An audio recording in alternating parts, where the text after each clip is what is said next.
اب میں علی کے متعلق کیا بیان کروں؟ تاریخیں لکھتی ہیں، کل میں ولادت کعبہ کا تذکرہ کر رہا تھا تو ہماری تاریخوں نے لکھا ہے کہ علی پیدا ہوئے سجدے میں گئے. علی جب دنیا میں آئے تو سجدہ کیا، اور علی جب دنیا سے گئے. یہ جملہ میرا یاد رکھو گے نا کہ یہ وہ انسان ہے، آیا تو سجدہ کیا، گیا تو سجدہ کیا. اب علی کی زندگی کے سلسلے میں ایک جملہ تو کہہ دوں گا. علی کی پوری زندگی 2 سجدوں کے درمیان پیدا ہوئے سجدہ کیا، دنیا سے گئے سجدہ کیا. سجدے ہی تھے جب ضرورت لگی تو 2 سجدوں کے درمیان علی کی پوری زندگی گزر گئی. اچھا بتاؤ، تم نماز پڑھتے ہو 2 سجدے ہیں یعنی تو 2 سجدوں کے بیچ میں کیا ہے؟ استغفر اللہ رب، یعنی 2 سجدوں کے درمیان استغفار کا وقفہ ہے. تو جس علی کی پوری زندگی استغفار کے وقفے میں گزر رہی ہے، کس کی مجال ہے کہ اس علی میں خطا کا امکان پیدا کرے یا کوئی خطا کا احتمال کرا سکے؟ پورا مکمل معصوم علی. یہی سبب ہے کہ جب دنیا سے گئے تو یہ جملہ کا فزت برب کا، کعبے کے رب کی قسم. علی نے ستارے دیکھے، ام کلثوم کی روایت جو میں کل اب کر گیا. ستارے دیکھے اور ستارے دیکھنے کے بعد طرافت سودا ٹھنڈی سانس لی، لباس سے تن کیا اور اب برآمد ہونے لگے. تو پہلا کام تو یہ ہوا کہ زنجیر در ابا کے دامن سے اڑے، بے اختیار ارشاد فرمایا انا للہ و انا الیہ راجعون.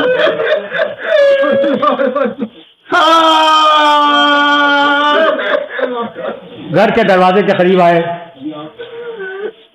وہ مرغابیاں جو گھر میں پلی ہوئی تھی انہوں نے اپنی منقاروں میں علی کی ابا کا دامن تھاما.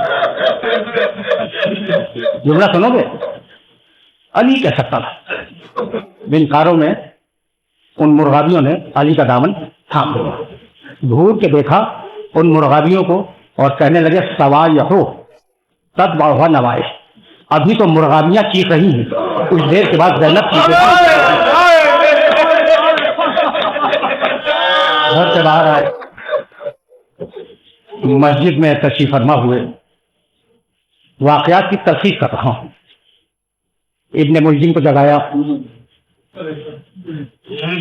کہا کہ نماز کا وقت ہونے والا ہے، تیاری کر.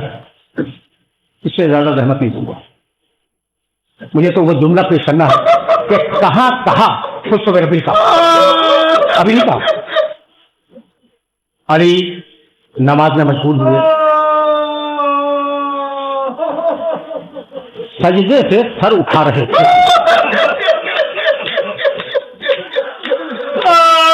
اٹھا ہوا سر، گرتی ہوئی تلوار، کتنا مضبوط ہے علی کا جواب. سنو گے؟ اس ضربت شمشیر نے علی کے مغز کو دوبارہ کر دیا. لیکن اب میں کہنے پر مجبور ہوں کہ علی اس کا نام ہے. جتنی طاقت ہوتی ہے اٹھتے ہوئے سر اور گرتی ہوئی تلوار کے درمیان پوری قوت سے وہ شمشیر لگی نا، مغز دوبارہ ہو گیا. لیکن اس کا نام ہے علی. کہ کوئی پریشانی نہیں ہوئی، فرمانے لگے خوش تو رب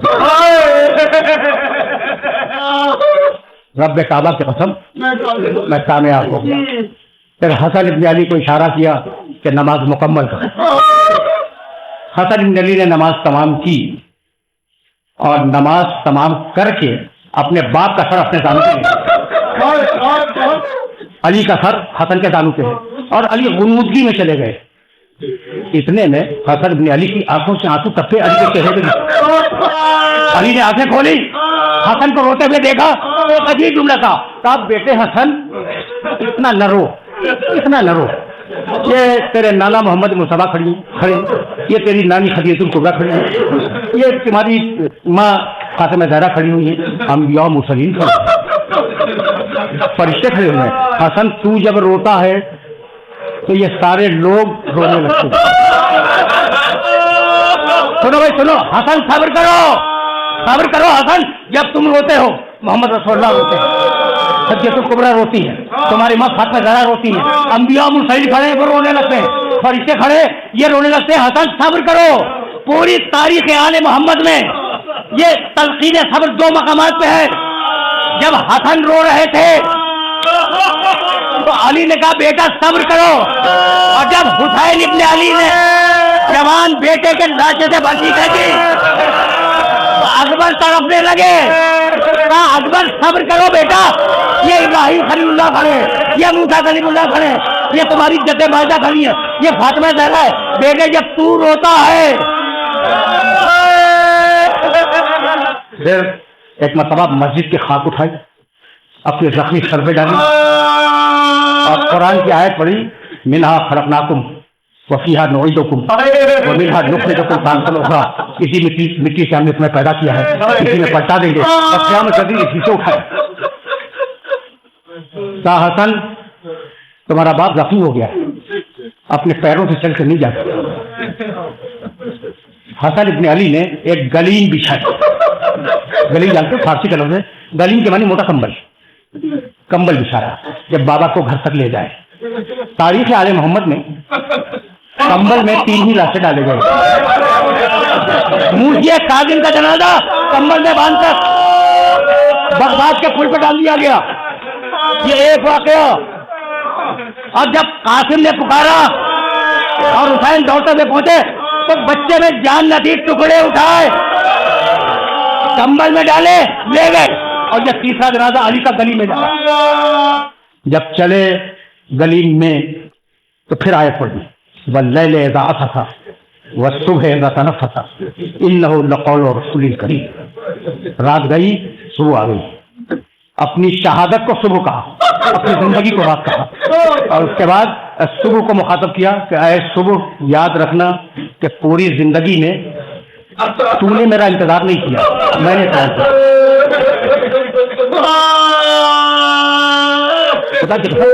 علی کے علاوہ یہ جملے کسی اور سے نہیں ملتے. سجدے میں سر رکھا، سر اٹھایا اور کہنے لگے پروردگار جب قیامت کا دن ہو اور سارے انبیاء و مرسلین کھڑے ہوئے ہوں اور سارے ملائکہ مقربین تیرے سامنے ہوں تو مالک تو گواہی دینا کہ علی نے اپنی عبادت میں کبھی کوتاہی نہیں کی.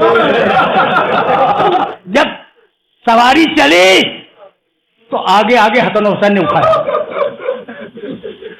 پیچھے علی کے ساتھی روتے ہوئے چیختے ہوئے چلے. جب قریب گھر آیا تو کہنے لگے بیٹا حسن رک جاؤ.